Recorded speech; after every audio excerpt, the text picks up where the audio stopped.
আসসালামু আলাইকুম। পঞ্চম শ্রেণীর গণিত বই নিয়ে ধারাবাহিকভাবে আলোচনা করছিলাম। তার ধারাবাহিকতা এখন তোমাদের সাথে চতুর্থ নম্বর অধ্যায় থেকে আলোচনা করব, সাধারণ ভগ্নাংশ।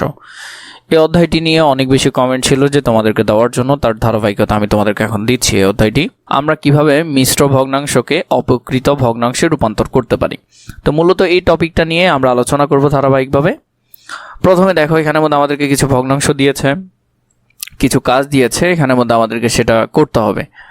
মিশ্র ভগ্নাংশকে অপকৃত ভগ্নাংশে রূপান্তর করতে হলে হরকে পূর্ণ অংশ দ্বারা গুণ করে লবের সঙ্গে যোগ করি। যেমন এটাকে যদি আমরা প্রকাশ করতে চাই তাহলে কি করতে হবে, আমার 4কে 2-এর সাথে গুণ করতে হবে, 4 দুগুণে 8, 8 এর সাথে 1 যোগ করতে হবে, তাহলে 9। তাহলে আমার এটা হবে এরকম 9/4। তাহলে প্রাপ্ত সংখ্যাটির লব হিসেবে বসাই, হর একই থাকবে, হর কি থাকবে, একই থাকবে, 4-4ই থাকবে।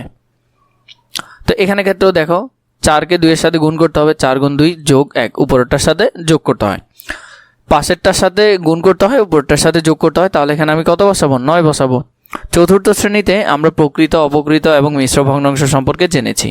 প্রথমে মিশ্র ভগ্নাংশকে অপকৃত ভগ্নাংশে রূপান্তর করি, মানে আমরা মিশ্র ভগ্নাংশটাকে অপকৃত ভগ্নাংশে রূপান্তর করবো। যেমন 3কে 1 দিয়ে গুণ দিতে হবে, 3 গুণ 1, কত দিয়ে যোগ করতে হবে, 2 দিয়ে যোগ করতে হবে। নিচে কত থাকবে, নিচে 3ই থাকবে, 3 একে 3, 3 আর 2 5, তাহলে উপরে হবে 5, নিচে হবে 3। এটার ক্ষেত্রে 5 গুণ 3 যোগ 3, নিচে 5ই থাকবে, 3 5 15, 15-র সাথে 3 যোগ করলে 18, তাহলে এটা হবে 18, নিচে হবে কত, 5। এরপরেরটা যদি দেখি, রং করি ও খালি ঘর পূরণ করি। এখানে আমরা আগে এটাকে করব, যেমন 3 একে 3, 3 আর 2 5, তাহলে আমরা কত ঘর পর্যন্ত রং করব, 5 ঘর পর্যন্ত রং করব। তাহলে এতটুকু পর্যন্ত তোমরা এটা রং করতে পারবে।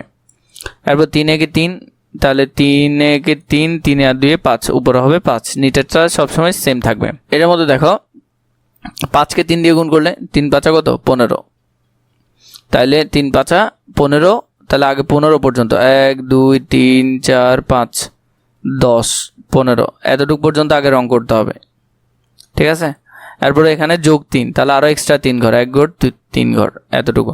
তাহলে এটা পুরোটাই আমাদেরকে কি করতে হবে, রং করতে হবে। এরপরে তাহলে এখানে যদি করো, নিচে 5 5 থেকে যাবে, আর উপরটা যদি করো 3 5 15, 15 আর 3-এ কত হবে, 15 আর 3-এ হলো 18, তাহলে এখানে হবে 18। ওকে, 1 নম্বরে দেখো, অপকৃত ভগ্নাংশে প্রকাশ করি। এগুলাকে আমরা প্রকাশ করব, আমাদেরকে এখানে 5টা দিয়েছে, 5টা আমরা ধারাবাহিকভাবে করব। প্রথমে আছে এটা, যেমন তাহলে কত হবে, 3 দুগুণে 6, 6 আর 1 7, তাহলে 7/2। পরেরটা আছে, এখানে হলো 6, তাহলে 6 দুগুণে কত হবে, 12 হবে, 5 যোগ করলে 17, তাহলে 17/6। এরপর আছে এটা 4 নং 36, 36 আর 4-এ 40, তাহলে 40/9। 4 নম্বরটা যদি খেয়াল করো, 3 8 24, 24 আর 5-এ 29, 29/8। 5 নম্বরে দেখো, 10 দুগুণে 20, 20 আর 7-এ যোগ করলে 27, 27/10।